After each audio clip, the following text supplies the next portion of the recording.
അക്രമത്തിന് ആഹ്വാനം ചെയ്തുകൊണ്ട് KMCC പ്രവർത്തകർ യാസിർ ദുബൈയിൽ നിന്ന് ശബ്ദ സന്ദേശം പുറത്തുവിട്ട ശബ്ദ സന്ദേശം പുറത്തായിരിക്കുന്നു. ഇന്നലെ കല്ലൂരാവിലെ ലീഗ് വാട്സപ്പ് ഗ്രൂപ്പ് പച്ചപ്പടയിലാണ് ശബ്ദ സന്ദേശം പുറത്തുവിട്ടത്. ആദ്യം ആ ശബ്ദ സന്ദേശത്തിലേക്ക്.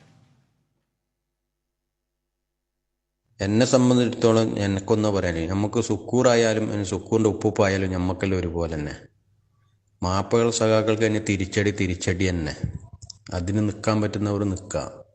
അതെന്നാൽ ഇനി ഇതുപോലൊരു ശുക്കൂർ ഇനി വാഴാൻ പാടില്ല. അതിന് ഒരു തിരിച്ചടി മാപ്പിള സഖാക്കൾക്ക് കൊടുത്തേ പറ്റൂ. ഷുക്കൂറിനെ സംബന്ധിച്ചാണ് ഈ KMCC നേതാവ് പറയുന്നത്. തിരിച്ചടി നൽകണം, മാപ്പ് നൽകരുത്, തിരിച്ചടിയാണ് നൽകേണ്ടത്, മാപ്പിള സഖാക്കൾക്ക് തക്കതായ തിരിച്ചടി നൽകണമെന്നാണ് ഈ ഓഡിയോ സന്ദേശത്തിൽ പറയുന്നത്. ഔദ്യോഗികമായി അവരുടെ പച്ചപ്പട എന്ന വാട്സപ്പ് ഗ്രൂപ്പിൽ പരസ്യമായി തന്നെ നൽകിയ സന്ദേശമാണ് ഇപ്പോൾ പുറത്തു വന്നിരിക്കുന്നത്. സണ്ണി, എന്തൊക്കെയാണ് സംബന്ധിച്ച വിശദാംശങ്ങൾ?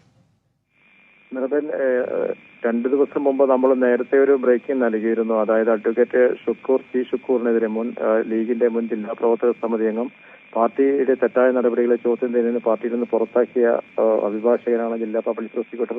അദ്ദേഹത്തിനെതിരെ എന്താണ് പ്രതികരിക്കാത്തതെന്ന് പറഞ്ഞ കുവൈത്തിലെ KMCCയുടെ കാസർഗോഡ് ജില്ലാ കോർഡിനേറ്റർ AK മുഹമ്മദ് അദ്ദേഹത്തിന് ഒരു ആക്രമണ ഭീഷണി ഉയർത്തിയ കാര്യം നമ്മൾ നേരത്തെ ബ്രേക്ക് ചെയ്തൊരു വാർത്തയാണ്. ഇന്നലെ ഉണ്ടായ സംഭവമാണ് ഇത്. രണ്ടാമത്തത് അത് അഡ്വക്കേറ്റ് ഷുക്കൂറിന്റെ പേര് എടുത്തു പറഞ്ഞുകൊണ്ടാണ് ഈ സന്ദേശം പറയുന്നത്. അപ്പൊ അതിൽ പറയുന്നത് ഷുക്കൂറിനെ മറ്റൊരു ഷുക്കൂർ ഇനി കാഞ്ഞങ്ങാട്ടുണ്ടാകാൻ പാടില്ല.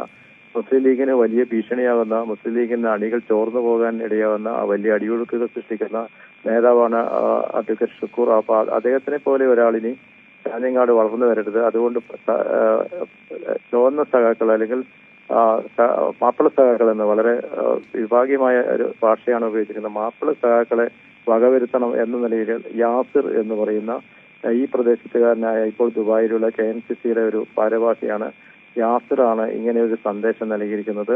ഇത്തരക്കാരെ മാപ്പിള സഖാക്കളെ വകവരുത്തണം എന്ന നിലയിലുള്ള സന്ദേശം ഇന്നലെ പച്ചപ്പട എന്ന് പറയുന്ന ലീഗിന്റെ കല്ലൂരാവിയിലെ ഒരു വാട്സപ്പ് ഗ്രൂപ്പാണ്. ആ ഗ്രൂപ്പിൽ പ്രചരിപ്പിക്കുന്നുണ്ട്. അതാണ് ഇപ്പോൾ പുറത്തു വന്നിരിക്കുന്നത്. ഇതൊരു ആക്രമണ സന്ദേശമാണ്. ഇന്നലെ ഈ ഒരു ഗ്രൂപ്പിൽ സന്ദേശം വരുന്നു. വൈകുന്നേരം രാത്രി 10-10:30 മണിയോടുകൂടി DYFIയുടെ യൂണിറ്റ് എക്സിക്യൂട്ടീവ് കമ്മിറ്റി അംഗം അബ്ദുറഹ്മാൻ കൊല്ലപ്പെടുന്ന ഒരു സാഹചര്യം ഉണ്ടാകുന്നു. ഈ ആക്രമണം തീർച്ചയായും സണ്ണി, അതായത് ഓരോ ദൃശ്യങ്ങളും അതുമായി ബന്ധപ്പെട്ട ഓഡിയോ ദൃശ്യങ്ങളും ശബ്ദ സംപ്രേഷണവും ഒക്കെ തന്നെ വ്യക്തമാക്കുന്നത് കഴിഞ്ഞ ദിവസം LDF പ്രവർത്തകന്റെ കൊലപാതകത്തിന് മരണത്തിനിടയാക്കിയ സംഭവങ്ങളിലേക്ക് എന്തുമാത്രം പ്രകോപനമാണ് ആ പ്രദേശത്ത് നടത്തിയത്. ഈ LDFന്റെ പ്രവർത്തകരുടെ വീടുകൾ തെരഞ്ഞുപിടിച്ച് ആക്രമിക്കുന്നു, സംഘടിതമായി ആക്രമിക്കാൻ നിൽക്കുന്ന ദൃശ്യങ്ങൾ നേരത്തെ കൈരളി ന്യൂസ് പങ്കുവച്ചിരുന്നു. ആ വാർത്ത സംബന്ധിച്ച ഏറ്റവും പുതിയ ശബ്ദ സന്ദേശമാണ് ഈ നിമിഷം കൈരളി ന്യൂസ് പ്രേക്ഷകർക്ക് മുന്നിൽ പങ്കുവച്ചത്.